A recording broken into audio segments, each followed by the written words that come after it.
Alright, all you video gamers, welcome to yet another power-bombing superhero street fight combination edition of the DJ Smokey's True Video Game Stories. And with a title like that, we decided to go with the video game none other than Injustice Gods Among Us. And this game was a true superhero-like fight that really hit me out of left field with a very interesting story and definitely a whole bunch of interesting characters along with it. But to further elaborate on those characters, folks, I think it's time for us to get ready, suit up, and get prepared to get in one of the most craziest superhero fights, or supervillain fights in this case, that you'll ever see in time and space, as we get ready to paint the picture. Alright, this video game story took place in two different times, folks. Not only 5 years ago, but about 4 months ago for a double feature story. And the first story took place, folks, when I was playing against my sister in this game, trying to figure out the characters and trying to figure out what character I was gonna try to work with the best. And every single character I would use would not be a perfect fit for me, because my sister would immediately find her one character in the form of Nightwing and beat the ever-living daylight's flag tag out of me at every moment she got. Even doing one of those big oversized kicks that would knock me through buildings, hitting subway trains, and back toward the stage again with me saying, "Are you kidding me? Are you kidding me? Nightwing was never that strong to kick somebody through a building, never in his life." But my sister would just say, "I don't care, at least I'm beating you." And to make matters worse, I would go through the entire roster of characters to try to find the kryptonite, so to speak, to one Nightwing. And I would even use Superman and would lose to a fight against Nightwing with my sister, throwing objects, bouncing off the walls, and everything else you could possibly imagine to avoid me from beating the daylights out of her. But all that running, folks, would come to an end the second I would pick one of the biggest and baddest characters in the game, in my opinion, none other than Solomon Grundy. And Solomon Grundy would not be trifled with the fact of people jumping around and flying all around him, because I would grab my sister by the leg when she jumped over my head when we were outside of Wayne Manor and just flim-flam her over and over again, just one side to the other one, just slamming her toward the ground, treating her like if she was a rag doll. And my sister was sitting there screaming, "Ah! No! No! Ah!" And the one thing she did to try to avoid the wrath of Solomon Grundy was actually take the bike that was outside of Wayne Manor and ride it right toward me, and it exploded. But at the same time, when normal people get hit with a bike, they would fall down. But not Solomon Grundy. He stayed there and flinched it off like it was nothing, and I picked up a car and I said, "Oh yeah, you want to hit people with vehicles? I got something for you." Boom! Killed her right there on the spot without even using his ultimate move, which I would save for round 2 when I picked up this giant oversized tombstone after hitting her with all the knives in my back and slammed it over her head.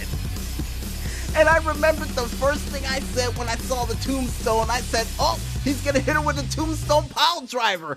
And then realizing after he just cracked the tombstone that he had after he died over her head, that's like, nope, just hit her with a tombstone. Even better.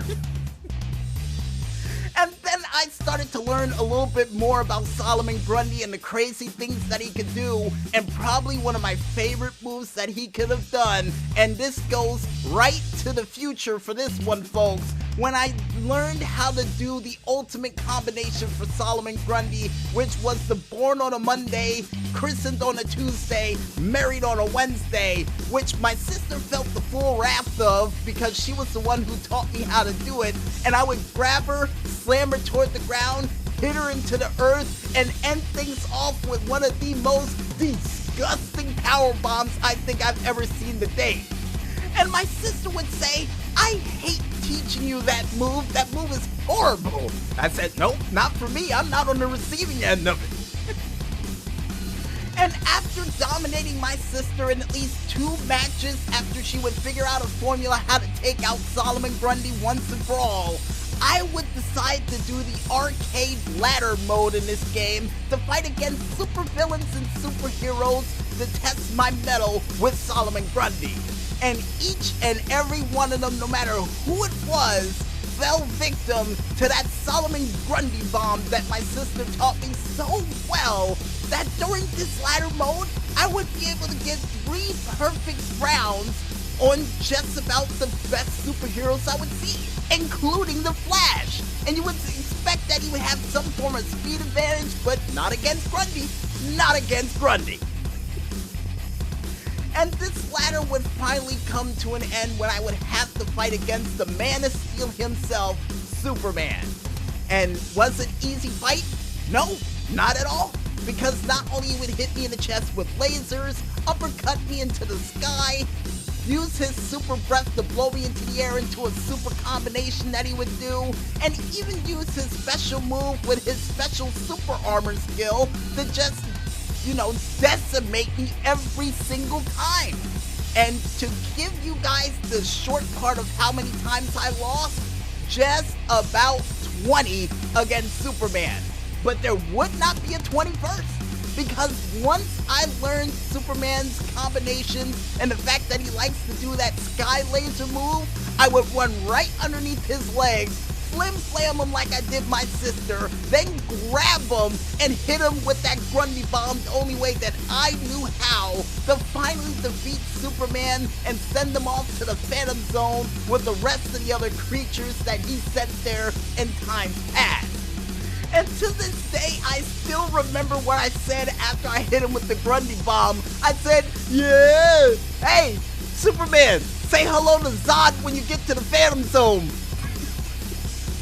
And after that fight with Superman, I not only learned that I can actually do some damage to the Man of Steel, but I also learned a new combination from that Solomon Grundy Born on a Monday combination that allowed me to actually grab people by the neck, choke slam them into the ground, and drown them in a pool of sludge. And immediately after doing that move, I would say to myself, man, I can't wait until the next time I fight my sister so I can make an even bigger impact on her life whenever she decides to use Nightwing. And I guess with that said, folks, wraps it up for yet another power-bombing superhero street fight combination edition of the DJ Smokey's True Video Game Stories. And with that, we'll be back with more right after this. So stay tuned.